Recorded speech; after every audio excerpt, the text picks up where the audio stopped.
नमस्कार मंडळी, श्री स्वामी समर्थ. स्वागत आहे तुमचं माझ्या यूट्यूब चॅनलवरती. आजचा दिवस तुम्हा सर्वांना खूप छान, सुखाचा, समाधानाचा जाऊ देत, हीच मी स्वामींच्या चरणी प्रार्थना करते आणि आजच्या या नवीन व्हिडिओला सुरुवात करते. पण त्या अगोदर तुम्ही माझ्या चॅनलवरती जर नवीन असाल तर चॅनलला पण लगेच सबस्क्राईब करा आणि कमेंटमध्ये श्री स्वामी समर्थ लिहायला अजिबात विसरू. आज 5 मे 2026 अंगारकी संकष्टी चतुर्थी आज आलेली आहे आणि मराठी नवीन वर्षातील हा पहिलाच अंगारक योग असल्यामुळे या दिवसाला विशेष महत्त्व दिलं जातं. कारण जेव्हा चतुर्थी तिथी मंगळवारी येते तेव्हा अंगारक योग तयार होतो आणि ही चतुर्थी अत्यंत शुभ आणि फलदायी मानली जाते. असं मानलं जातं की या दिवशी गणपती बाप्पांची भक्तिभावाने पूजा केल्याने जीवनातील अडथळे कमी होतात, मनोकामना पूर्ण होण्यासाठी सकारात्मक ऊर्जा मिळते आणि वर्षभरातील संकष्टी चतुर्थीचं पुण्यफळ सुद्धा प्राप्त होतं. म्हणूनच हा दिवस खूप खास मानला जातो. धार्मिक मान्यतेनुसार या दिवशी गणेश उपासनेमुळे मंगळाशी संबंधित अडचणी कमी होतात, तसेच कर्ज, ताणतणाव आणि आरोग्याशी संबंधित समस्या हलक्या होण्यास मदत मिळते आणि त्यामुळे मनाला एक प्रकारची शांती आणि आधार मिळतो.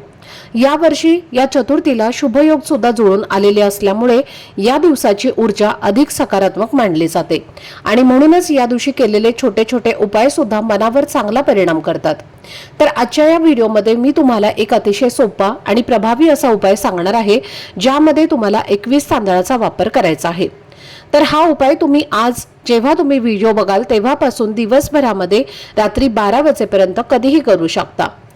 तर हा उपाय जर तुम्ही शांत मनाने आणि सकारात्मक विचारांनी विश्वासाने केल्यास तुम्हाला स्वतःमध्ये आणि तुमच्या घरामध्ये हळूहळू चांगले बदल जाणवायला लागतील. तर हा उपाय नेमका कसा करायचा आणि कोणत्या वेळेत करायचा याची संपूर्ण माहिती आजच्या व्हिडिओमध्ये मी तुमच्यासोबत शेअर करणार आहे. त्यामुळे व्हिडिओ हा स्किप न करता शेवटपर्यंत नक्की पहा, जेणेकरून तुमच्यापर्यंत योग्य ती माहिती पोहोचेल. आणि तुम्ही माझ्या चॅनलवरती जर नवीन असाल तर चॅनलला पण लगेच सबस्क्राईब करा आणि बेल आयकनला सुद्धा प्रेस करा, म्हणजे मी जेव्हा कधीही नवीन व्हिडिओज अपलोड करेन त्याचं नोटिफिकेशन सर्वात आधी तुम्हाला मिळेल आणि तुमचा एकही व्हिडिओ हा मिस होणार नाही. तसेच हाईप बटनला सुद्धा क्लिक करा. तर आजच्या या व्हिडिओमध्ये मी तुम्हाला एक सोपा पण प्रभावी असा उपाय सांगणार आहे आणि हा उपाय तुम्हाला आज मंगळवारी अंगारकी संकष्टी चतुर्थीच्या दिवशी करायचा आहे. आणि खास गोष्ट म्हणजे हा उपाय तुम्ही आज सकाळपासून ते संध्याकाळपर्यंत किंवा अगदी रात्री 12 वाजेपर्यंत सुद्धा करू शकता.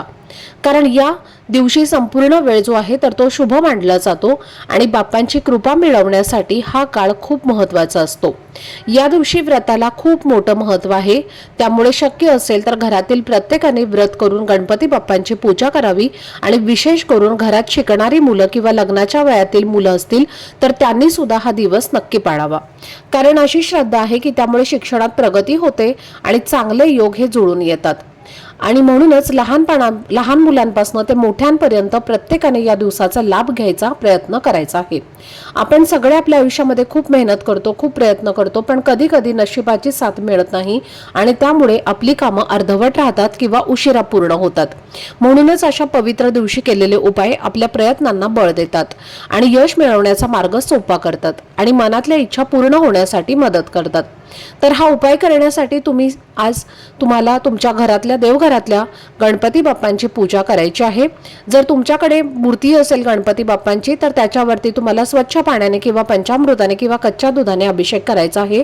फोटो असेल तर तो स्वच्छ पुसून घ्यायचा आहे. बाप्पांसमोर दिवा लावून जास्वंदाची फुलं, दुर्वा आणि नैवेद्य अर्पण करून घरातील वातावरण प्रसन्न करायचं आहे. कारण श्रद्धेने केलेली पूजा नेहमीच जास्त फलदायी ठरते. त्यानंतर तुम्ही हा उपाय करायचा आहे आणि हा उपाय आपण घरीच करणार आहोत. त्यामुळे आपल्या देवघरात गणपती बाप्पांची मूर्ती किंवा फोटो असणं हे खूप गरजेचं आहे. कारण बाप्पा हे विघ्नहर्ता आहेत आणि ते आपल्या जीवनातील सर्व अडथळे दूर करतात आणि आपल्याला योग्य दिशा दाखवतात आणि त्यांच्या उपस्थितीमुळे घरात सकारात्मक ऊर्जा निर्माण होते. म्हणून शक्य असेल तर या दिवशी बाप्पांची मूर्ती घरी आणा किंवा त्यांची भक्तीही मनापासून करा आणि मुलांनाही रोज थोडा वेळ प्रार्थना किंवा मंत्र म्हणायला सांगा. कारण जेव्हा श्रद्धा आणि प्रयत्न एकत्र येतात तेव्हा नक्कीच यश मिळतं आणि गणपती बाप्पांच्या कृपेने तुमच्या आयुष्यामध्ये सुख, शांती आणि समृद्धी नक्की येईल. तर उपाय करण्यासाठी तुम्हाला 21 अखंड तांदूळ घ्यायचे आहेत, ज्याला अक्षदा असं सुद्धा म्हटलं जातं. आपल्या हिंदू धर्मात तांदळाला अत्यंत पवित्र आणि श्रेष्ठ धान्य मानलं जातं, जे पूजा, शुभ कार्य आणि भरभराटीचं प्रतीक आहे. आणि गणपती बाप्पांच्या पूजेमध्ये तांदूळ हे खूप महत्त्वाचे असतात, म्हणजे अक्षदा या खूप महत्त्वाच्या असतात. अक्षदा त्यांच्यावरती अर्पण केल्याशिवाय पूजा देखील पूर्ण होत नाही। तांदूळ हे धनसंपत्तीचे देवी म्हणजेच लक्ष्मीचे प्रतीक देखील मानलं जातं आणि म्हणून आपल्याला 21 अखंड तांदूळ घ्यायचे आहेत। अखंड म्हणजे कुठेही तुटलेले फुटलेले नसावेत, अखंड घ्यायचे आहेत। कारण गणपती बाप्पांच्या पूजेमध्ये खंडित वस्तू ज्या आहेत तर त्या वापरल्या जात नाहीत आणि जर त्या वापरल्या तर त्याचे उलट परिणाम जे आहेत तर ते आपल्याला भोगावे लागत असतात। म्हणून अखंड 21 तांदूळ तुम्हाला घ्यायचे आहेत। त्याला थोडंसं हळद आणि कुंकू लावून त्याला लाल पिवळ्या रंगाच्या अक्षदा तुम्हाला बनवायच्या आहेत।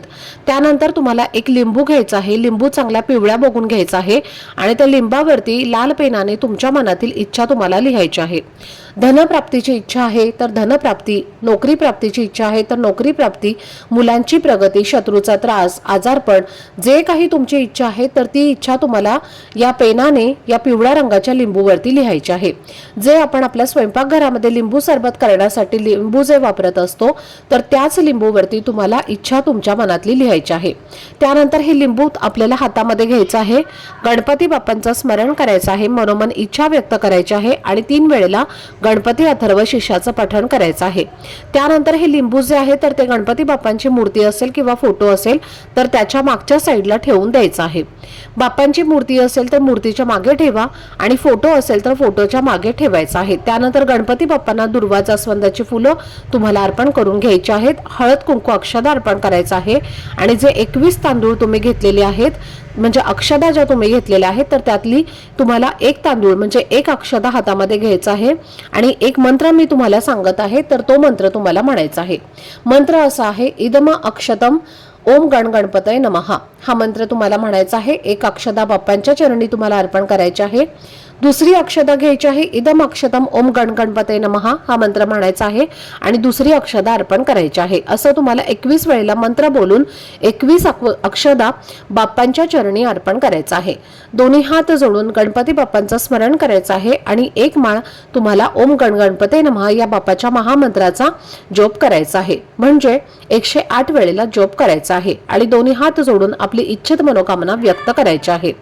आता संपूर्ण दिवसभर रात्रभर तुम्हाला हे लिंबू आणि अक्षदा गणपती बाप्पांच्या समोरच तिथेच ठेवायचं आहेत आणि दुसऱ्या दिवशी लिंबू वाहत्या पाण्यामध्ये विसर्जित करायचं आहे। वाहतं पाणी नसेल तर निर्माल्यामध्ये टाकायचं आहे आणि जे 21 तांदूळ असणार आहे तर ते एका स्वच्छ कपड्यामध्ये तुम्हाला किंवा स्वच्छ तुम्हाला एखाद्या पेपरमध्ये बांधून त्याची पुडी तयार करायची आहे आणि तुमच्या पर्समध्ये किंवा तुमच्या तिजोरीमध्ये ठेवायची आहे किंवा तुमच्या देवघरामध्ये ठेवली तरी सुद्धा चालेल।